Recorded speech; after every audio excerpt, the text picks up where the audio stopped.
झालेल्या प्रकाराच्या माहितीसाठी नाही, तर अंतिम आठवडा प्रस्तावामध्ये जयंत पाटील यांना बोलण्याची संधी लवकर द्यावी, त्यांना बाहेर जायचं आहे, त्यासाठी मुख्यमंत्र्यांची आम्ही भेट घेतली होती. पण चर्चेदरम्यान हाही विषय निघाला आणि मुख्यमंत्र्यांनी अत्यंत शांततेने ऐकून घेतला आणि त्वरित आपल्या पक्षाच्या काही सदस्यांना निरोप दिला की जे झालं ते योग्य झालेलं नाही. बाकी आमच्या म्हणजे मला ह्याच्याबाबत फार जास्त काही बोलायचं नाही. सर, गोपीचंद पडळकर थोड़ी देर पहले आके बयान देके जो कुछ हुआ उसके लिए मैं अफसोस व्यक्त करता हूँ. मेरे नेताओं से बात करके मैं इसके बारे में पूरा बयान दूंगा. मैं कुछ नहीं बोलना चाहता हूँ, मुझे कुछ बयान देना नहीं है. अगर मकोका के आरोपी आके अंदर बैठने वाले हैं और मुझे मारने की प्लानिंग फंस गने के बाद अगर मेरे कार्यकर्ताओं को मारने वाले हैं तो इससे बड़ी गंदी हरकत क्या हो सकती है. मकोका के आरोपी अगर अंदर आ सकते हैं, मारने की प्लानिंग कर सकते हैं. मैं पिछले 3 दिनों से देख रहा था कि यही लोग मुझे गुरु के देख रहे थे. चलता है तो, लेकिन ये तो सब सीमाएं पार करके ये सब हो रहा है. लेकिन सर सवाल ये है कि जिस हिसाब से कानून बनता है, जहाँ कानून बनता है उसी कानून के वो जो जिसने किया उससे पूछिए, मुझे मत पूछिए, मैं वहाँ नहीं था. आपको शायद मालूम नहीं, मेरा भाषण समाप्त होने के बाद मैं बाहर चला गया और मैं बाहर जाने के बाद जैसे ही उनके ध्यान में आया कि जितेंद्र आव्हाड तो नहीं है, तभी उन लोगों ने जाके नितिन को, तो आप जिनको सवाल पूछना है उनको पूछिए. कल जो गाली गलौज हुई, क्या उसका पर्यवसन आज देख रहे हो? वो उनसे पूछिए, आप उनसे पूछिए, आप उनसे पूछिए. मुख्यमंत्री से मिले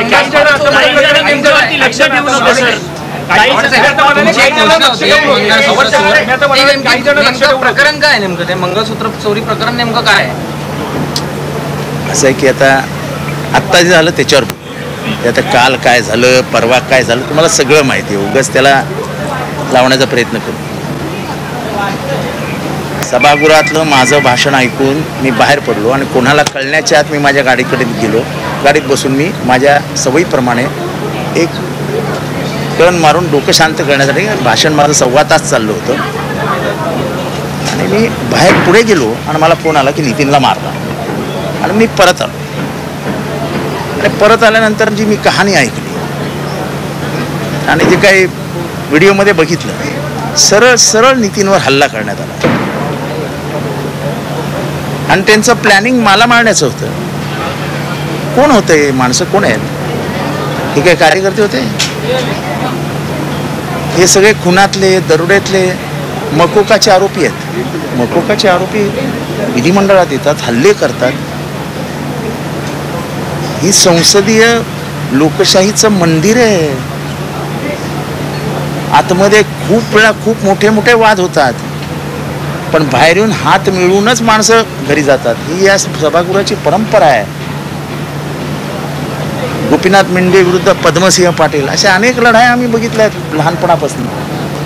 असं कधी नाही बघितलं, कधीच नाही. हे जे काय आज झालं त्याच्याने म्हणजे मानसिक धक्का बसलाय. म्हणजे विधिमंडळात 6 टर्म आमदार असलेल्या जितेंद्र आव्हाडला मारण्यासाठी लोक आणायची, हे माझ्या विचारापलीकडचं आहे. आज मुख्यमंत्री विश्वजित कदम तुम्हाला लॉबीमध्ये सुद्धा भेटले. तो ऋषिकेश टकले जो हाणामारीमध्ये होता तो विश्वजित कदम यांच्या मतदारसंघातला आहे. विश्वजित कदम देखील म्हटलेत की तो मकोक्यातला आरोपी आहे म्हणून. असं की माझं तेच म्हणणं आहे की कुठल्या पद्धतीची लोक आतमध्ये घेऊन यायची. आता आम्ही याच्यावर काय बोलायचं? मकोकाचा आरोपी आतमध्ये येतो, असा रागाने बघतो आणि आम्ही मानाखाला घालून चालायचं. काय काय चालू आहे काय? मुख्यमंत्री हे सगळं गांभीर्याने घेतील ह्याची मला खात्री आहे. आणि बावनकुळे साहेबांनी मला सांगितलं की जितेंद्र मी करतो काय करायचं.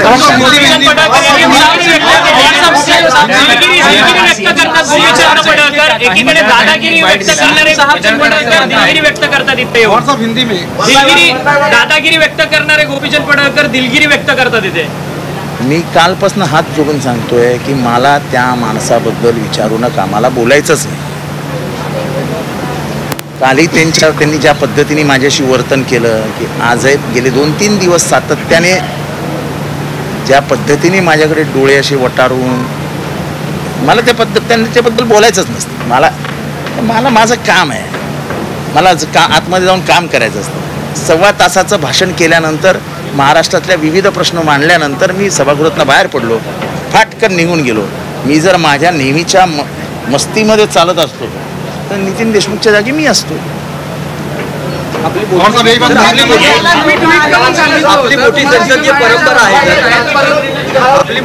मी आज सभागृहाच्या पटलावर पण आणलंय. काय पद्धत आहे? मी अजूनही तुम्हाला मेसेजेस टाकतो.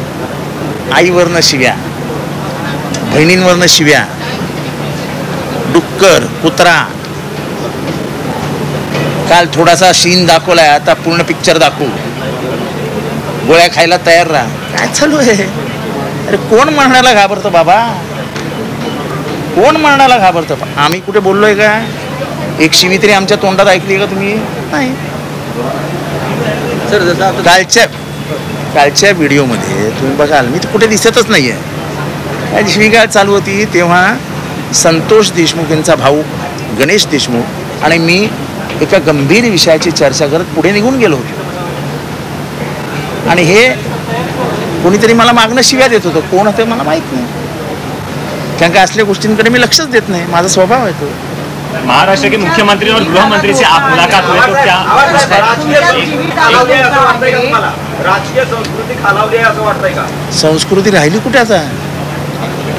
म्हणजे जर गुंडगिरीला राजश्रय मिळणार असेल, राजमान्यता मिळणार असेल, तर साधू संतांचा, लोकशाही परंपरेचा सन्मान करणारा महाराष्ट्र हरवला कुठे? प्रश्न निर्माण होतो. विधिमंडळात मकोकाचे आरोपी येत आहेत, दरोडेखोर येत आहेत, खुनी येत आहेत. लावले अजून मला काही माझ्या जीविताची काळजी घेणारी माझी आई वरती बसलेली आहे. मला माझ्या जीविताची कधीच काळजी वाटत नाही. मी विचारधारेवर काम करणारा, लढणारा माणूस आहे. मी असल्या गोष्टींना मी फार महत्त्व देत नाही. मला वाईट ह्या गोष्टीचं वाटतं. मी मार खाल्ला असता तर मला बरं वाटलं असतं, पण माझ्यासाठी माझ्या कार्यकर्त्यांनी मार खावा लागला याचं मला प्रचंड वाईट वाटतं.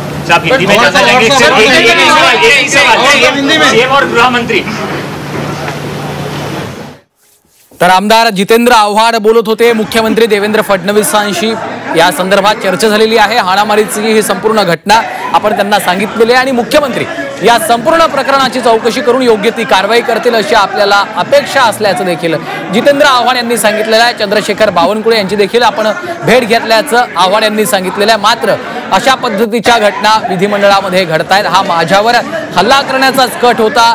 जर मी बाहेर गेलो नसतो तर कदाचित नितीन देशमुखांच्या जागी मलाच मारण्याचा हा कट होता, असा गंभीर आरोपही जितेंद्र आव्हाड यांनी केलेला आहे. त्यामुळं गोपीचंद पडळकर आणि जितेंद्र आव्हाड यांचे हे कार्यकर्ते एकमेकांना भिडल्याची दृश्य आपण पाहतोय. दुसरीकडे विधिमंडळामधील या हाणामारी प्रकरणामध्ये गोपीचंद पडळकरांचाच कार्यकर्ता असल्याचं आता समोर आलेला आहे. ऋषिकेश टकले असं त्याचं नाव आहे. ऋषिकेश टकले हा गोपीचंद पडळकर यांचा कट्टर कार्यकर्ता आहे. ऋषिकेश टकले हा सांगलीमधील आटपाडीचा रहिवासी देखील आहे आणि अशा पद्धतीनं मकोकाचे आरोपी विधान भवनात येतात आणि त्यांच्यावर कुठलीच कारवाई होत नाही, असं देखील सवाल आता आव्हाड यांनी उपस्थित केला.